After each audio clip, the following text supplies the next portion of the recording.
নতুন সভাপতি নতুন সাধাৰণ সম্পাদক নিৰ্বাচিত হৈছে। প্ৰথমে আপোনালোকক মই ধন্যবাদ জ্ঞাপন কৰিছোঁ। চাওক, অসমৰ প্ৰায় 30 লক্ষ গোৰ্খা জনগোষ্ঠীয়ে এটা ডাঙৰ এটা বৈচিত্ৰ্য কি জানেনে, যে আমি আচলতে অসমীয়া মাধ্যমৰ বিদ্যালয়ত পঢ়ি আহিছোঁ আৰু অসমীয়া মাতৃভাষা পঢ়াৰ পিছতহে আমি আমাৰ নিজ মাতৃভাষাক, যিহেতু স্কুল পৰ্যাপ্ত নহয়, গতিকে আমি অসমীয়া মাতৃভাষাকো আগুৱাই লৈছোঁ। সমানে আমাৰো মাতৃভাষা কেনেদৰে আগুৱাই নিব লাগে তেনেদৰে আমি আগবাঢ়ি আছোঁ। গতিকে এক সমন্বয়ৰ যাত্ৰা আমি অব্যাহত ৰাখিছোঁ আৰু এই ঐতিহাসিক এই আমাৰ শিৱাজী ৰায় সমন্বয় ক্ষেত্ৰত সৰুপথাৰত যি 4 দিনীয়া এক বৰ্ণাঢ্য কাৰ্যসূচীৰে আমাৰ অসম নেপালী সাহিত্য সভাৰ 16 সংখ্যক ত্ৰিবাৰ্ষিক অধিৱেশন, লগতে আমাৰ 50 বছৰ গৌৰৱকিছে চাওক, আৰু সোণালী জয়ন্তী সমাপন বৰ্ষৰ সমাপন সমাৰোহ আমি আয়োজন কৰিছোঁ।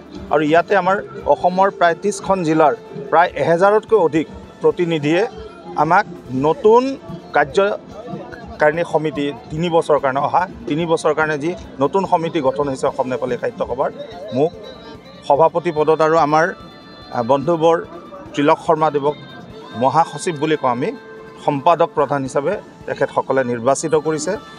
পোনপ্ৰথমে আমি অসমৰ সেই সকলো প্ৰতিনিধিসকলক, যিসকলে আমাৰ ওপৰত এক গভীৰ আস্থা দেখুৱাইছে, তেওঁলোকক আমি হৃদয়ৰ নিভৃত কোণৰ পৰা তেওঁলোকক আমি ধন্যবাদ তথা কৃতজ্ঞতা যাচিছোঁ। আৰু চাওক, ইমান এটা বৃহৎ জাতীয় অনুষ্ঠান, এই কথাটো কৈ আমাক ভাল লাগে। 50 বছৰ গৌৰৱকিছে আমি সাহিত্য একাডেমী নতুন দিল্লীৰ পৰা স্বীকৃতিপ্ৰাপ্ত এক অনুষ্ঠান। গতিকে এই অনুষ্ঠানৰ আৰু ভাৰতবৰ্ষৰ ভিতৰত যদি সাহিত্যিক অনুষ্ঠান সৰ্ববৃহৎ নেপালী ভাষিকসকলৰ সাহিত্যিক অনুষ্ঠান কি বুলি ক'লে অসম নেপালী সাহিত্য সভা, য'ত নেকি আপোনাৰ 30খনতকৈ অধিক জিলা আছে, প্ৰায় 200খনতকৈ অধিক আপোনাৰ প্ৰাথমিক শাখা আছে। তেনে এক বৃহৎ সাহিত্যিক সংগঠনৰ সভাপতিৰ দৰে গুৰু দায়িত্ব ভাৰ অৰ্পণ কৰি মনত এটা সুখৰ অনুভূত হৈছে। লগতে আমাৰ কিন্তু দায়িত্বভাৰো বহুত বাঢ়িছে আৰু ৰাইজে আমাৰ ওপৰত যি আস্থা আৰু সন্মান দেখুৱাইছে, বিশ্বাস যি দেখুৱাইছে, তাৰ প্ৰতি আমি সন্মান প্ৰদৰ্শন কৰি অনাগত দিনত আমি ভালদৰে আমি নেপালী ভাষাৰ বিকাশ সম্বৰ্ধনৰ বাবে কাম কৰি যাম। লগতে আমি অনুবাদ সাহিত্যৰ যোগেদি কেনেদৰে অসমীয়াৰ উৎকৃষ্ট গ্ৰন্থসমূহ আমি নেপালী ভাষাত অনুবাদ কৰিব পাৰোঁ আৰু আমাৰ নেপালী ভাষাটো থকা উৎকৃষ্ট গ্ৰন্থসমূহ কেনেদৰে আমি অসমীয়া ভাষাত অনুবাদ কৰি এক নিৰ্দিষ্ট ভৌগোলিক পৰিমণ্ডলত নেৰাখি সমগ্ৰ বিশ্বত কেনেদৰে বিয়পাই দিব পাৰোঁ, সেই বিষয়ে নিশ্চিতভাৱে আমি কিছু কাৰ্যপন্থা হাতত ল'ম। প্ৰথমে আপোনালোক সকলোকে কথা জনালোঁ।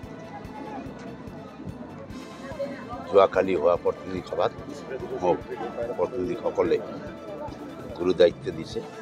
গতিকে মোৰ অন্তৰত প্ৰথম অহা ভাৱ, প্ৰতিনিধিসকলৰ যি মোৰ প্ৰতি আস্থা আৰু বিশ্বাস আছে, তাক মই কেনেকৈ সুকলমে তেওঁলোকৰ ইচ্ছা আকাংক্ষাবোৰ পূৰণ কৰিব পাৰোঁ আৰু লগতে আমি আমাৰ নেপালী সাহিত্য সম্বৰ্ধন কৰিব পাৰোঁ, শুদ্ধতা আনিব পাৰোঁ।